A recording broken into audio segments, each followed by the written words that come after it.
أعوذ بالله من الشيطان الرجيم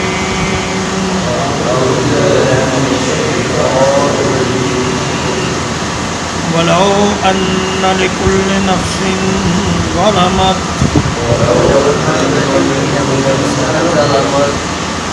اگر واقعی ہو ہر اس جان کے لیے جس نے ظلم کیا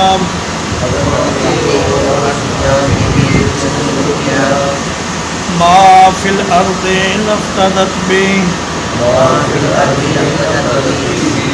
جو کچھ زمین میں ہے سارا تو وہ ضرور اس کو فدیے میں دے دے گا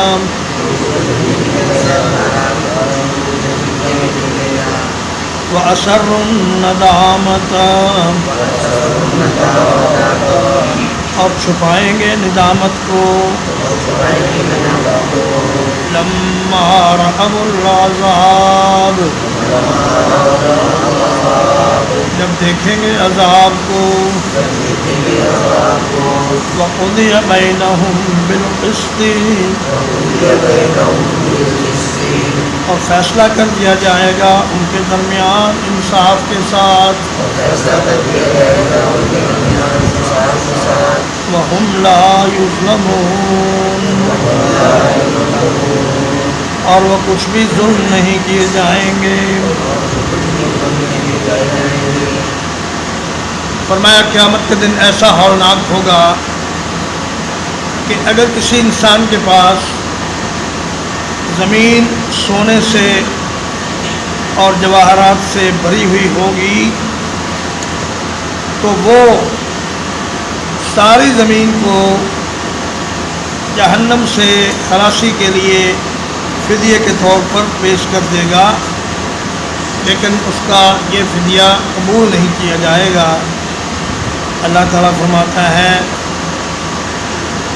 کہ ان الذین کفروا وماتوا وهم کفار فلن يقبل من احدهم ملء الارض ذهبا ولو افتدى به اولئک لهم عذاب الیم وما لهم من ناصرین۔ فرمایا جو لوگ کفر کی حالت میں مر گئے، اللہ کے نافرمانی کی حالت میں مر گئے اور توبہ کیے بغیر مر گئے، اگر ان کے پاس زمین سونے سے بھری ہوئی ہوگی تو وہ چاہیں گے کہ یہ زمین ہم سے لے لی جائے اور ہمیں جہنم سے بچا لیا جائے، لیکن فرمایا کہ یہ ہوگا نہیں۔ کل قیامت کے دن یہ لوگ اپنا فدیہ کسی چیز کو بنا نہیں سکیں گے اگرچہ کتنی بھی کوشش کریں۔ وَأَسَرُّ النَّدَامَةَ اور ندامت کو دل میں تو محسوس کریں گے لیکن چہرے پر اس کو ظاہر کرنے سے پرہیز کریں گے تاکہ ہمارے ساتھی اور ہمارے متبعین جو دنیا میں ہمارا کہنا مان کر کفر و شرک کرتے تھے وہ ہمیں اس حالت ندامت میں نہ دیکھیں۔ تو یہ ان کی حالت جہنم میں جانے سے پہلے ہوگی، لیکن جب جہنم میں چلے جائیں گے اور آگ میں جلنے لگیں گے تو پھر وہ اپنی ندامت کو چھپا نہیں سکیں گے بلکہ اپنی ندامت کا برملا اظہار کریں گے اور روئیں گے اور چیخیں گے اور اللہ تعالیٰ سے درخواستیں کریں گے کہ یا اللہ ہم نے بڑا ظلم کیا، ہم نے بڑی غلطی کی، ہمیں معاف کر دیا جائے، ہمیں یہاں سے نکالا جائے، دنیا میں بھیجا جائے، پھر دیکھیں ہم کیسے اعمال کرتے ہیں۔ اور پھر آخر میں جہنم کے داروغے سے مایوس ہو کر کہیں گے وَنَادَوْا يَا مَالِكُ لِيَقْضِ عَلَيْنَا رَبُّكَ، اے مالک اللہ سے دعا کرو کہ وہ ہمیں موت ہی دے دے۔ موت مانگیں گے مگر موت ملے گی نہیں۔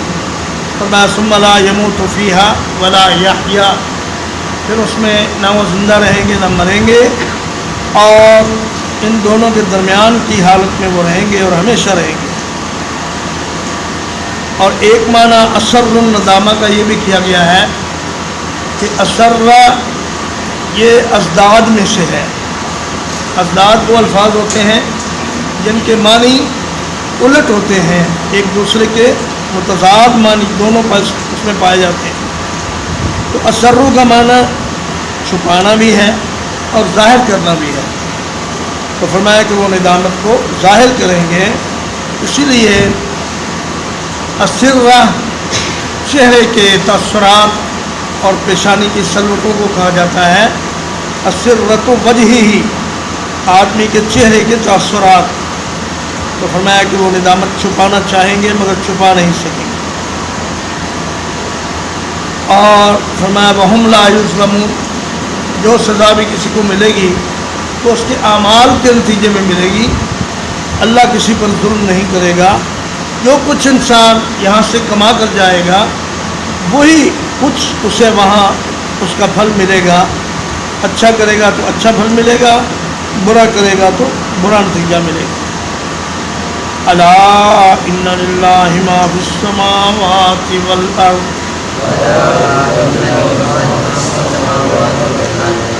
سن لو یقیناً اللہ ہی کے لیے ہے جو کچھ آسمانوں میں ہے اور جو زمین میں ہے۔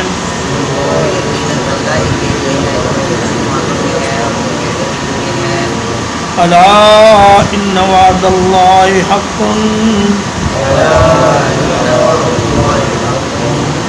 خبردار رہو یقیناً اللہ کا وعدہ سچا ہے۔ ولكن أكثرهم لا يعلمون،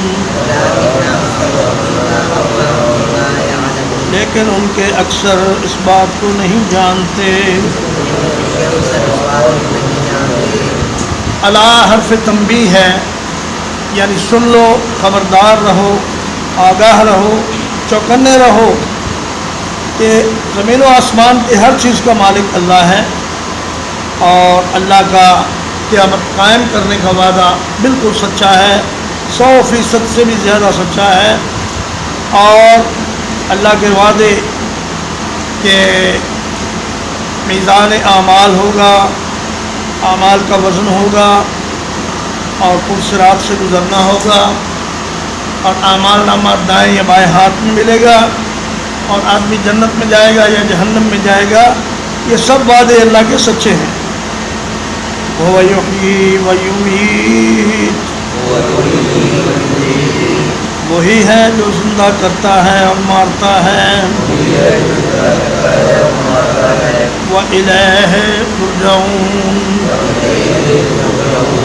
اور اسی کی طرف تم لوٹ کر جاؤ گے۔ فرمایا صرف اللہ زمین و آسمان کی ہر چیز کا مالک ہی نہیں بلکہ زندگی اور موت کا بھی مالک ہے۔ کسی کو زندگی بھی وہی عطا کرتا ہے اور کسی کو موت بھی وہی عطا کرتا ہے۔ ایک آدمی جس کی موت کا وقت نہیں آیا، وہ اگر خواہش کرے کہ میں مر جاؤں تو مر نہیں سکتا جب تک اللہ اس کو مرنے کی اجازت نہ دے۔ فرمایا وما کان لنفس ان تموت الا باذن اللہ، کوئی جان اللہ کی اجازت کے بغیر مر نہیں سکتی، اور نہ ہی کوئی جان اللہ کی اجازت کے بغیر ایک لمحے کے لیے بھی زندہ رہ سکتی ہے۔ زندگی اور موت اسی کے ہاتھ میں ہے۔ یا ایھا الناس،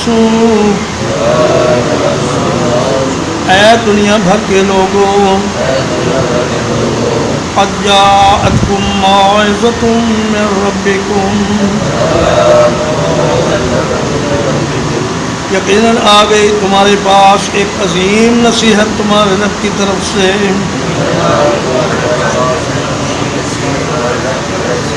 وشفاء لما فی الصدور، اور دلوں کی بیماریوں کی شفا۔ وہدی ورحمۃ للمؤمنین، اور ہدایت ہے اور رحمت ہے ایمان والوں کے لیے۔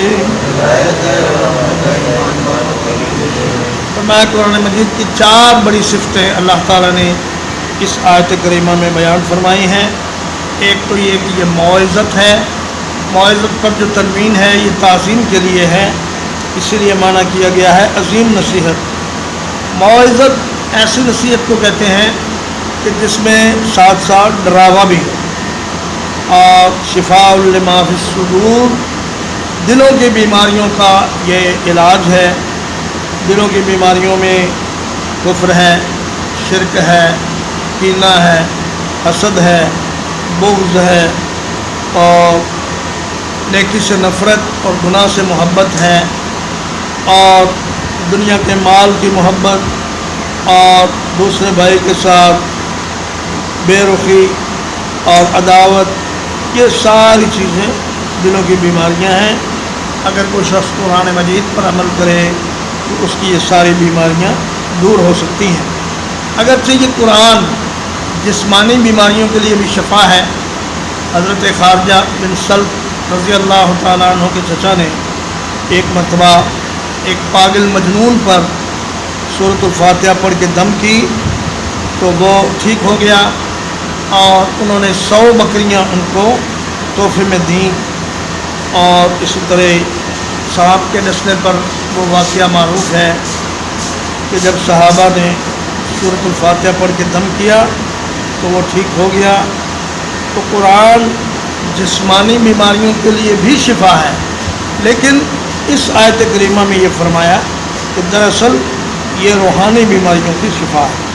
ہدن، ہدایت کہتے ہیں ایسی نصیحت کو جو نرمی اور شفقت کے ساتھ کی جائے، اور رحمت کا معنی مہربانی، یہ اللہ کی مہربانی ہے مومنوں کے لیے۔ تو قرآن مجید بہت بڑی نعمت ہے اور بہت بڑی رحمت ہے اور بہت بڑی اللہ پاک کی فضل و کرم کی علامت ہے۔ قل بفضل اللہ وبرحمتہ، کہہ دیجئے کہ اللہ کے فضل اور رحمت کے ساتھ یہ قرآن نازل ہوا ہے۔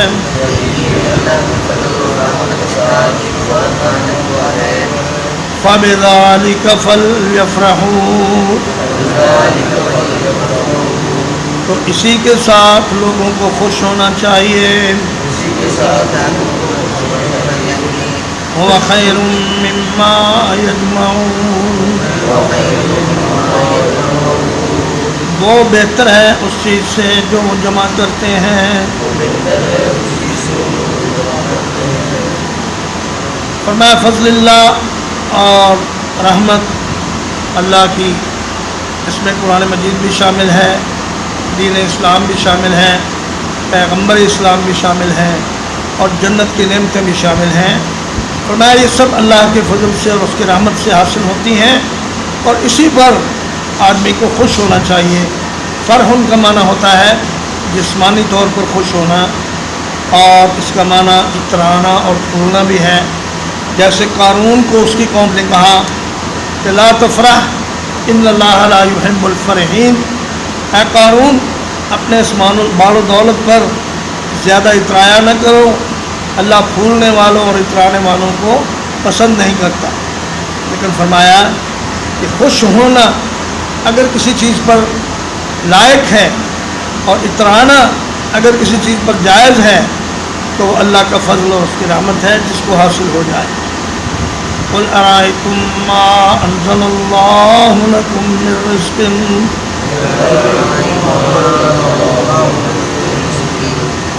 کہہ دیجئے مجھے بتاؤ کہ جو اللہ نے نازل کیا ہے تم پر رزق میں سے،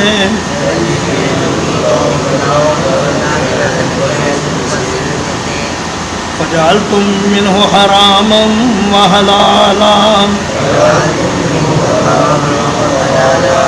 بس بنا لیا ہے اس میں سے تم نے کچھ چیزوں کو حرام اور کچھ کو حلال۔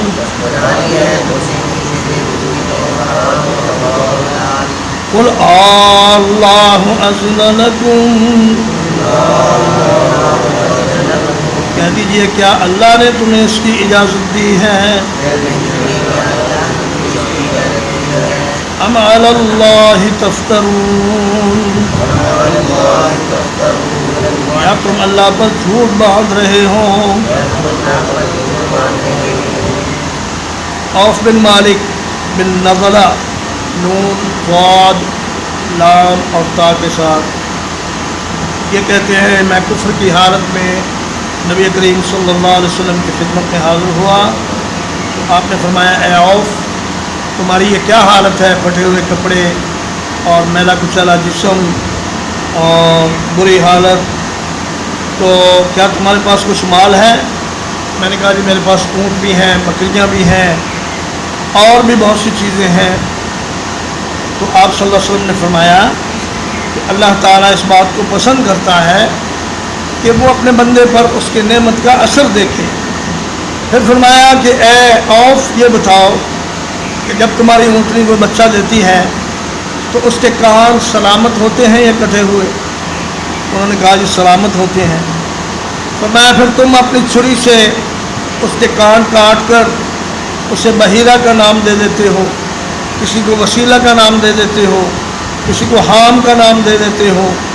فرمایا یاد رکھو اللہ کی چھری تمہاری چھری سے بہت زیادہ تیز ہے اور اللہ کی طاقت تمہاری طاقت سے بہت بڑی ہوئی ہے، اس لیے اپنی مرضی سے کسی چیز کو حلال نہ کرو اور نہ ہی کسی کو حرام کرو۔ اس آیت کریمہ میں بڑی سخت تنبیہ ہے ان لوگوں کے لیے جو فتویٰ کی مسند پر بیٹھتے ہیں لیکن قرآن و حدیث سے دلیل لینے کی بجائے اپنے کسی بڑے کی تقلید میں ان کی کہی ہوئی بات کو آگے نقل کر دیتے ہیں، چاہے وہ صحیح ہو یا غلط ہو۔ ممکن ہے جس مجتہد کی بات آپ نقل کر رہے ہیں اس کے پاس صحیح مسئلہ، صحیح حدیث، صحیح دلیل پہنچی ہی نہ ہو، یا اگر پہنچی ہو تو اس نے اس کو سمجھنے میں غلطی کر لی ہو۔ اگر اس نے سمجھنے میں غلطی کر لی ہو تو اس کے لیے ایک اجر ہے، لیکن اگر وہ صحیح مسئلہ بیان کر دے تو اس کے لیے دوہرا اجر ہے۔ اس لیے ان لوگوں کے لیے بڑی تنبیہ ہے جو فتوے نقل کرتے ہیں اور قرآن مجید کی دلائل اور احادیث کے دلائل پر غور و فکر نہیں کرتے۔ ترجمہ ایک بار وَلَوْ أَنَّ لِكُلِّ نَفْسٍ ظَلَمَتْ، اور اگر واقعی ہو ہر ایک نفس کے لیے جس نے ظلم کیا، مَا فِي الْأَرْضِ لَافْتَدَتْ بِهِ، جو کچھ زمین میں ہے سارا تو وہ اس کو فدیہ دینے کے لیے تیار ہو جائے گا۔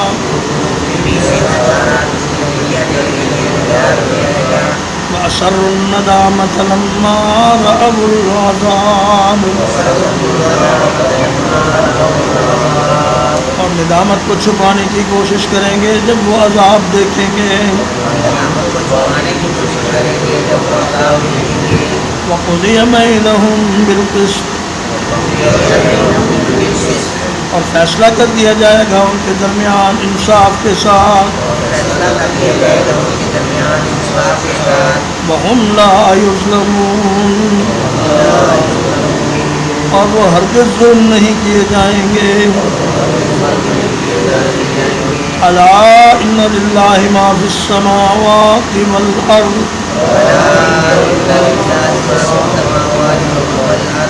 سن لو یقین اللہ ہی کے لیے جو کچھ آسمانوں میں ہے اور زمین میں ہے۔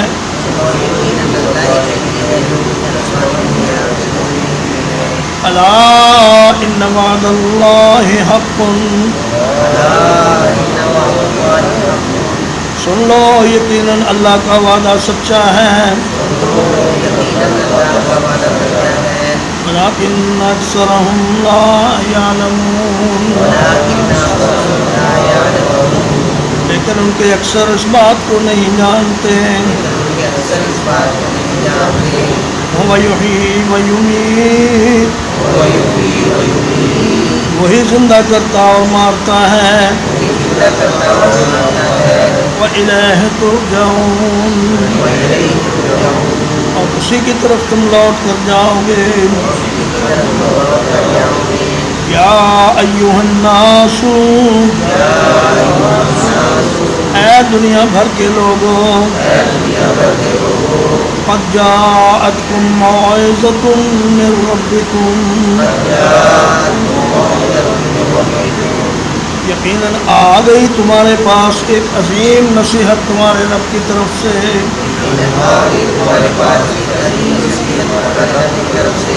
وشفاء لما في الصدور، اور شفا دلوں کی بیماریوں کے لیے، وہدی ورحمۃ للمؤمنین، اور ہدایت اور رحمت مومنین کے لیے، قل بفضل اللہ وبرحمتہ، کہہ دیجیے اللہ کے فضل اور اس کی رحمت کے ساتھ یہ نازل ہوا ہے۔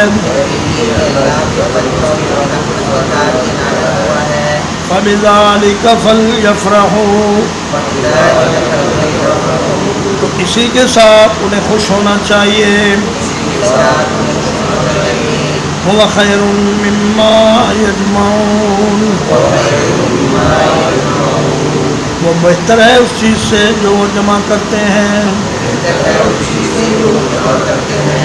قُلْ أَرَأَيْتُم مَّا أَنزَلَ اللَّهُ لَكُمْ، کہہ دیجئے مجھے بتاؤ جو اللہ نے نازل کیا ہے تم پر، من رزق، رزق میں سے، فجعلتم منه حراما وحلالا، پھر بنا لیا ہے تم نے اس میں سے بعض چیزوں کو حرام اور بعض کو حلال۔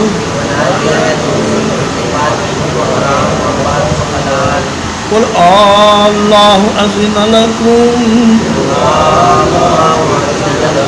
کہہ دیجئے کیا اللہ نے تمہیں اس کی اجازت دی ہے؟ ام علی اللہ تفترون، یا تم اللہ تعالیٰ پر جھوٹ باندھتے ہو؟ صلی اللہ علیہ نبینا محمد وآلہ وصحبہ۔